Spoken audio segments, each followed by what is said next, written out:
We are in AP Calculus Self-Check 2.1. Let's jump in. All right, we had 4 questions. That meant 8 minutes, 2 minutes per question. That is the pace, by the way, of the entire AP test. If you're averaging 2 minutes per question, you will finish in time. That's why I give that time to you guys. All right, so it tells us in number 1, here's a function, take its derivative, and then plug in 4. That's what that says. Take the derivative, then plug in 4.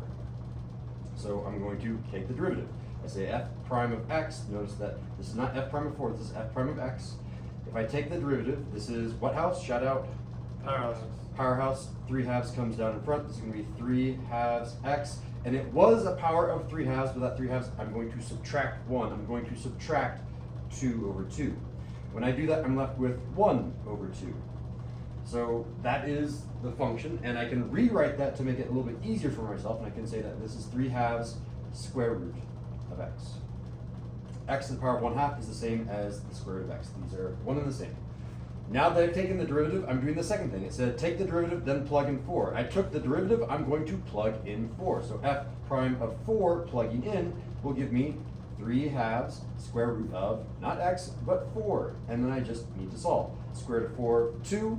2 and 2 will cross cancel. So it's going to be 3 halves of 2. The 2 and 2 will cross cancel, leaving me with 3. Final answer, C. Well, I did 3 times 2 and I got 6 on the top, and then 2 times 1 on the bottom and got 2 on the bottom, and then 6 divided by 2 was 3. So Yeah, that's exactly what you should have done. I just lengthened the problem. That's fine.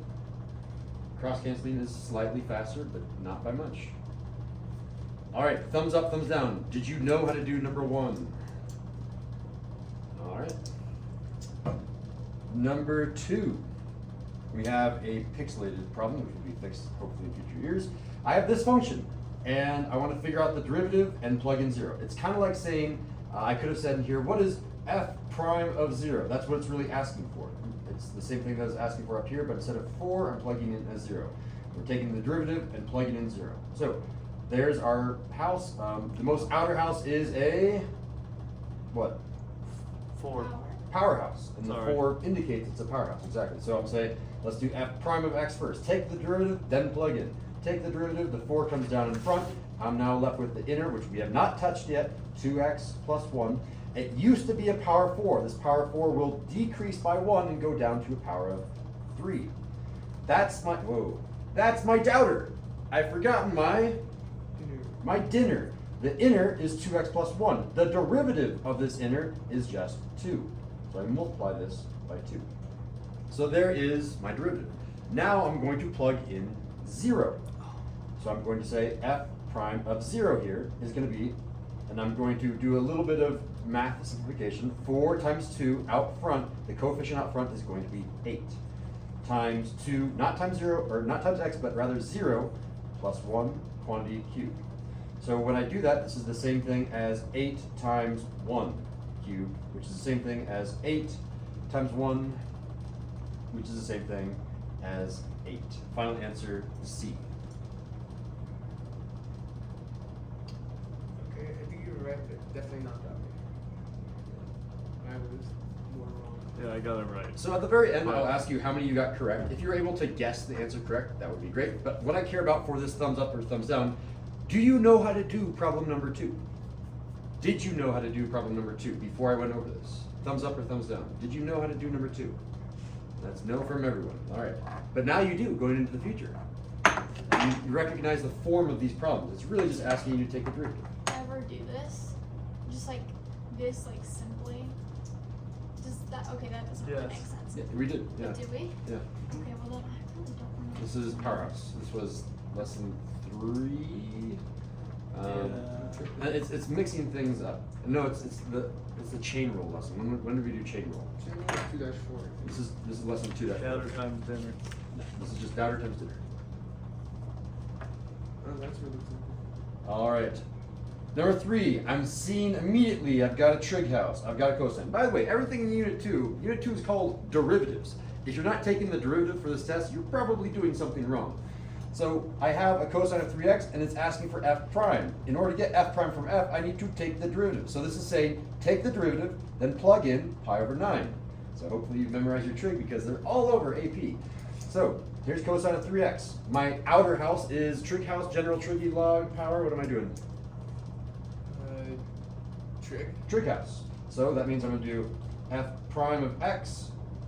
And cosine always switches to sine. Sine always switches to cosine. So this is going to be sine of 3x. But wait, Negative. there's a negative because of this, the C that stands for change. But always flip-flop between cosine and sine. Check the first letter. It's going to change. If it was a sine, it would not have changed. It would have been the same. C stands for change. This is going to come down here and make this a negative. That is doubter. Don't forget our Dinner. dinner. The inner is 3x. Therefore, the derivative of this inner, the dinner, is 3. 3. So we have the derivative. That was the first step. Step 1, take the derivative. Step 2, plug in pi over 9. So here we go. I'm going to say f prime of pi over 9 is going to look like this. And again, I'm showing my work very thoroughly here. You don't have to write f prime of 9 over here on the left. This is just for me showing my notes. If I were going really fast on the AP test, I would probably only write down this right-hand side. So now that I'm plugging in pi over 9, I'm going to rewrite a negative 3. Where did that 3 come from? I'm putting the coefficients out front.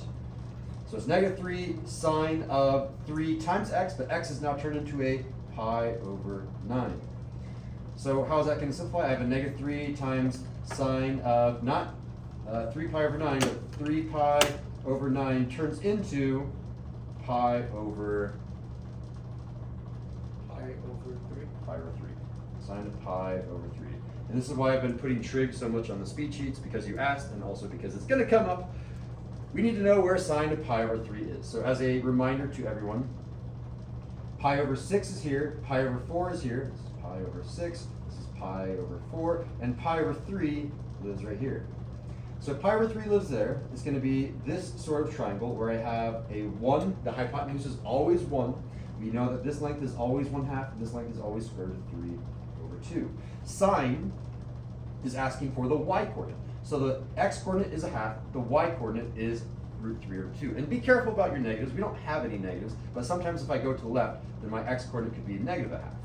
If I go down, I could have maybe a negative square root of 3 over 2, but because I'm going right and up, both of these coordinates are positive. So sine of pi over 3 without the negative 3, just the sine of pi over 3 is the square root of 3 over 2. So I'm going to rewrite the negative 3, and now I'm going to evaluate sine of pi over 3, which is square root of 3 over 2. And multiplying all that together gives us negative 3 root 3 over 2. Correct answer here is E. Did I get that one right? But Very nice. All right. There was a lot to that. A bit of review for trig, review for trig house, taking derivatives. Give me a thumbs up, thumbs down. Before I went over this, did you know how to do this problem? So no, no, no. Okay. After me going over this, could you do this problem in the future? I think so. Yes, maybe yes. Okay. And finally, problem number 4. If my function is x, then what is f prime of 5? So again, it's saying take the derivative, then plug in 5. The derivative, f prime of x, the derivative of x is 1, which means I have no place to plug in 5. It's as if I asked for f prime of infinity, f prime of negative 1,000. It doesn't matter, that was 100, negative 1,000. It doesn't matter what goes in here because there's no x to plug into. This is the equivalent of saying 1 plus 0x. You just ignore the x. It's always going to be 1. Correct answer, C. Interesting. And there is a alternate way of doing this one that isn't as fast. This is asking for the slope of the function x. The slope of the function x is always going to be 1 because there's a 1 in front of that x. All right, did you know how to do problem number 4 before I went over it? Thumbs up, thumbs down. I've got a no, no, and yes. All right. So now the final question. Out of the 4 questions, how many did you get correct, even if you had a guess on them? I've got 2. No, a even 0. if I had to guess on Even them? if you had a guess on them, yeah. like in total. If you guessed on every single one, you got 4 correct, you can put up a 4. You got all of them I got all of correct. them I right. got 4, 0, 1. All right, so that's where the bar is set. Giorgio, your bar is set really high now. Oh, You got to no. get all of them correct on this next one.